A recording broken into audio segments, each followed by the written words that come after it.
Ini kan dari presiden Pak, kami kan kirim Pak. Dari presiden mana sih dari presiden? Mana dari presiden? Kalau ada presiden berarti ada distribusi. Ngerti nggak sih?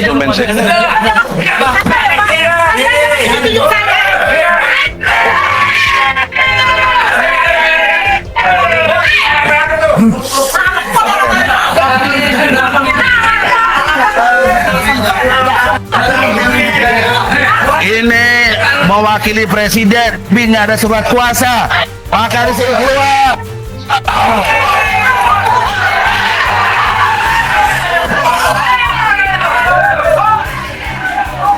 Kait dengan jati diri Jokowi, bahwa masyarakat dan Jokowinya sendiri harus mengerti bahwa yang kita gugat adalah pribadi Jokowi, karena dia yang melakukan tindak pidana memalsukan ijazah, bukan presiden.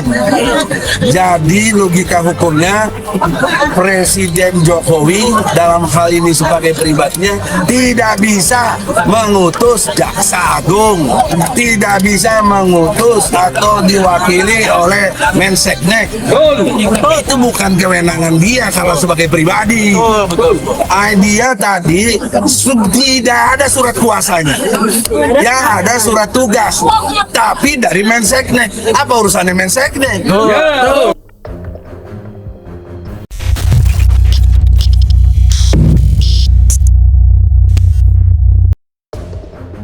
Bambang Tri masih yakin ijazah Jokowi palsu.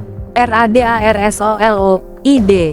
Sidang lanjutan kasus penistaan agama dan ujaran kebencian dengan terdakwa Bambang Tri Mulyono dan Sugi Nur Raharja, Gus Nur, digelar di Pengadilan Negeri PN Surakarta, Rabu, tanggal 18 Januari tahun 2023. Sidang kali ini menghadirkan saksi mantan Kepala Sekolah Kepsek SMAN 6 Surakarta Agung Wijayanto, Kepsek SMAN 6 Surakarta Munarso, dan Joko Wahyudi, teman SMA Presiden Joko Widodo, Jokowi. Jaksa Penuntut Umum JPU Apriyanto Kurniawan mengatakan saksi Agung Wijayanto dan Munarso dihadirkan untuk menjelaskan jika Jokowi pernah bersekolah di SMAN 6. Dua orang saksi Kepsek tempat Pak Jokowi bersekolah, jadi menjelaskan terkait buku induk, legalisir, dan segala macam, ucap Aprilianto. Sementara Joko Wahyudi dihadirkan untuk memberikan keterangan sebagai teman Jokowi saat SMA. Joko Wahyudi sempat membuat heboh usai mengaku ijazahnya pernah ditawar sebesar 10 miliar rupiah oleh orang tak dikenal. Saat disinggung apakah dia akan memberikan kesaksian terkait ijazah SMA-nya yang pernah ditawar mahal itu, dia menuturkan akan mengikuti majelis hakim. Kalau itu tidak usah saya sebutkan penawaran ijazah. Pesannya SMS penawaran juga sudah kehapus. Yang penting ijazahnya saja, substansi hukumnya saja, papar Joko Wahyudi. Sementara itu, Agung Wijayanto saat memberikan kesaksian memaparkan apa yang selama ini menjadi polemik terkait ijazah presiden, yang diduga palsu. Dia tegaskan itu tidak benar. Yang saya ketahui dari YouTube terdakwa ada konten sumpah mubahalah, bahwa saya sebagai Kepsek berbohong. Karena yang disampaikan Bambang Tri, saya selaku Kepsek memberikan penjelasan, entah penjelasannya beliau dapat dari mana. Ada yang menyebut nama saya, ujar Agung di persidangan. Dia menuturkan keterangan terkait ijazah Jokowi yang dia berikan berdasarkan dokumen-dokumen yang ada, seperti buku induk, dan fotokopi ijazah. Selain itu, keterangan Jokowi pernah bersekolah di SMAN 6 Solo juga berdasarkan keterangan dari guru dan teman sekolahnya dulu. Konfirmasi dari beberapa purnakarya, dan informasi dari IKA Ikatan Keluarga Alumni. Kebetulan saya melantik IKA SMAN 6. Ada beberapa bapak ibu yang sekolah bersama dengan beliau, Jokowi. Setiap kegiatan seperti tirakatan dalam rangka ulang tahun sekolah, kami mengundang purnakarya. Di situ menceritakan sejarah SMAN 6. Kami juga mendapatkan informasi dari pelaku sejarah, bagaimana beliau mengajar Jokowi, dan sebagainya, ujarnya.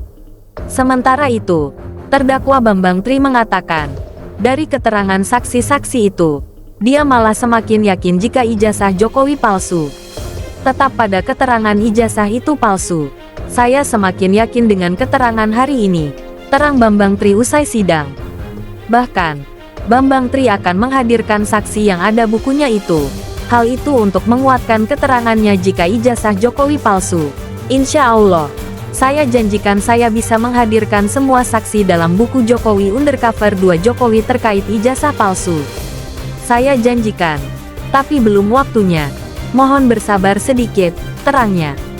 Seperti diketahui sebelumnya, Bambang Tri dan Gus Nur didakwa melanggar pasal 156A huruf A KUHP tentang penistaan agama, pasal 45A ayat 2 junto pasal 28 ayat 2 Undang-Undang Nomor 19 Tahun 2016 tentang perubahan atas Undang-Undang Nomor 11 Tahun 2008 tentang IT. Bambang Tri terkena pasal tentang ujaran kebencian berdasarkan suku, agama, ras, dan antar golongan. Kemudian, pasal 14 ayat 1 ayat 2 Undang-Undang RI Nomor 1 Tahun 1946 tentang peraturan hukum pidana tentang penyebaran pemberitaan bohong, sehingga menimbulkan keonaran di masyarakat.